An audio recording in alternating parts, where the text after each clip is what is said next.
Você sabe o que é um barômetro? Na vida real ele serve para medir a pressão atmosférica. Mas e quando um barômetro aparece dentro de uma narrativa, numa cena, de um livro ou de um filme? Ele serve para quê? Para medir a pressão atmosférica de um filme, de um livro?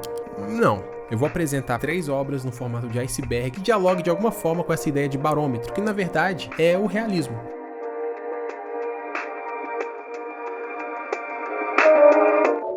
Quem começou com esse papo foi Gustave Flaubert, com o conto Um Coração Simples. Ele descreve uma personagem, a protagonista, que é chamada Félicité. E ele diz no momento da história: um velho piano sustentava, sob um barômetro, uma pilha piramidal de caixas variadas. Pronto, o barômetro foi citado. E ele nunca mais volta na história. Ele não serve pra trama. Se você tirasse o barômetro dali, a história de Félicité seria rigorosamente a mesma. Roland Barthes chamou isso de efeito de real. É aquele detalhe inútil, mas que fala: isso aqui é a vida acontecendo, porque na vida real as coisas simplesmente existem. Mas esse barômetro não é apenas o real, ele pode ser algo além disso. Jacques Rancière falou que o real, na obra, é na verdade um ato político. Durante muito tempo, a arte era destinada apenas para as elites sociais. Ao povo, restava apenas o cômico ou papéis de figurante. As grandes tragédias, os grandes dilemas morais eram privilégio da aristocracia. Quando Flaubert usa o tempo para descrever um barômetro na casa de uma trabalhadora analfabeta, ele está dizendo algo a mais. Aquela vida comum de uma pessoa comum merece ser contada, é digna de ser observada também. O barômetro, então, é a marcação de que Félicité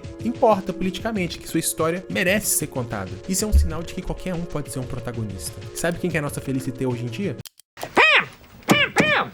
Pam Beesly.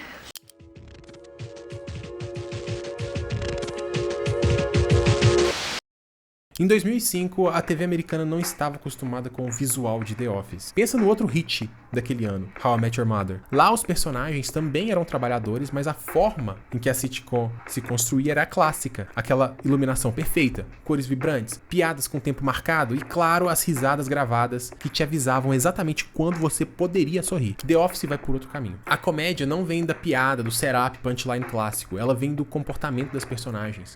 E vem muitas vezes do silêncio constrangedor. O diretor Paul Feig aponta algo interessante. O YouTube mudou a nossa percepção. A gente começou a consumir vídeos de pessoas reais, sem edição profissional, sem iluminação, e aquilo se tornou comum. O barômetro de The Office é a luz feia do escritório, é a câmera que perde o foco por um segundo, é a banalidade de uma vida comum em um escritório igualmente comum. Há muita opacidade na representação. Se um microfone aparece, tudo bem. Existe uma equipe filmando um documentário. Se um personagem ri no fundo, tá tudo bem também, porque isso se encaixa na lógica de encenação realista e opaca. Mas se The Office usa realismo para o humor, o Nathan Fielder usa ele também como uma ferramenta para compreender relações sociais.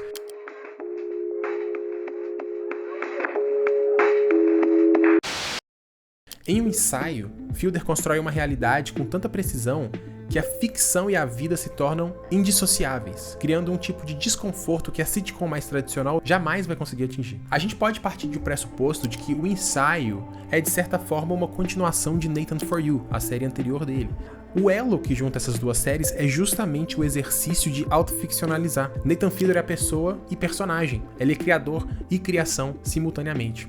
O personagem encenado para as câmeras é uma hipérbole da pessoa real que idealizou a personagem. Nathan For You é um caso muito específico de reality show, aqueles que você tem um especialista que vai ajudar alguém que tem alguma necessidade, nesse caso aqui, uma necessidade relacionada a negócios. O problema é que Nathan foi ficando famoso e por isso foi ficando cada vez mais difícil coletar interações com pessoas que o desconheciam completamente. O ensaio mantém a lógica de encenação hiperbólica de Nathan For You, mas leva a encenação ao novo patamar. A série da HBO é uma sequência espiritual de Nathan For You, porque o protagonista parte de suas experiências na série anterior para ajudar pessoas que precisam lidar com alguma situação desconfortável da vida, não apenas do trabalho. Nathan então cria uma simulação detalhada do evento que precisa ser lidado pela pessoa para treinar com o maior número de variáveis possíveis. A questão é que tudo sempre se volta para Nathan. É como se ele precisasse aprender a lidar consigo mesmo, se aceitar e entender quem ele de fato é. O realismo aqui é usado como um espelho, em que o criador se vê como personagem, mas reflete sobre a sua própria identidade.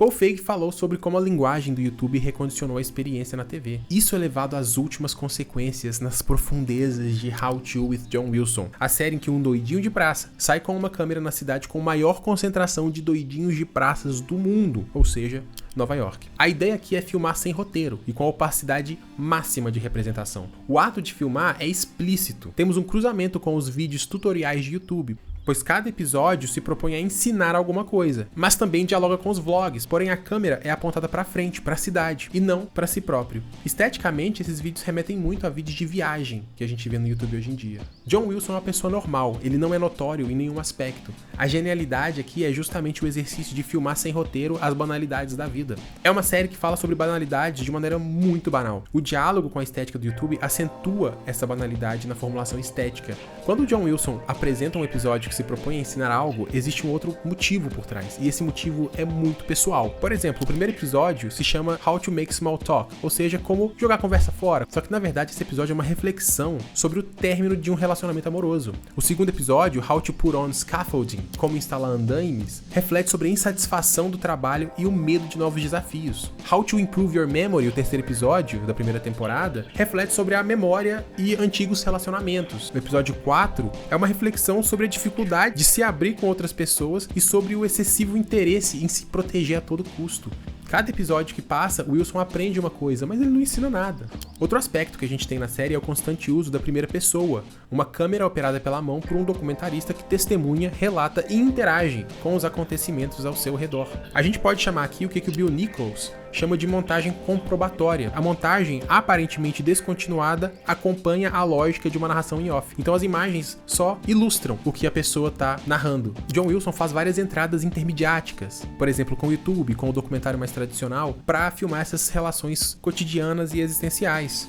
A primeira pessoa também tem a função de esconder o documentarista atrás da câmera. É como se fosse uma camada que o protege de outras interações com outras pessoas na cidade. Ao caminhar pela cidade, ele encontra desde um rapaz que viajou para Cancún sozinho para tentar esconder o sofrimento de ter vivenciado o suicídio de seu melhor amigo, até um ativista que milita contra a circuncisão de recém-nascidos, desenvolvendo tecnologias que prometem estimular o crescimento do próprio prepúcio. E eu não tô zoando. Isso é um episódio. Os personagens aqui não possuem características muito complexas, eles são reduzidos a uns arquétipos que servem como desenvolvimento narrativo do John Wilson, como NPCs em um videogame, que direcionam o personagem sempre a uma nova quest. Então ele se apropria de estratégias de outras mídias para criar um subterfúgio intermediário, um lugar seguro, porque ele pode se expor, mas com segurança. Ele reflete sobre ele, mostrando o outro. O realismo é uma ferramenta muito complexa e pode ser usada de diferentes formas. E se você quiser ver um pouco mais sobre isso, tem um vídeo que fala sobre pobreza e feiura. Então a gente percebe que o realismo, como estética, é uma ferramenta política que dá voz a pessoas que por muito tempo na história da humanidade não tinham voz nas artes. Hoje em dia a gente tem cruzamentos com mídias muito populares, como o YouTube, ou vídeos de baixo valor de produção, que são incorporados por um fazer cinematográfico que dá voz para diversos tipos de pessoas. E é isso que une Michael Scott, Ben Beasley, Jim Halpert, Nathan Fielder e Felicity. The Office tem tudo a ver com Flaubert.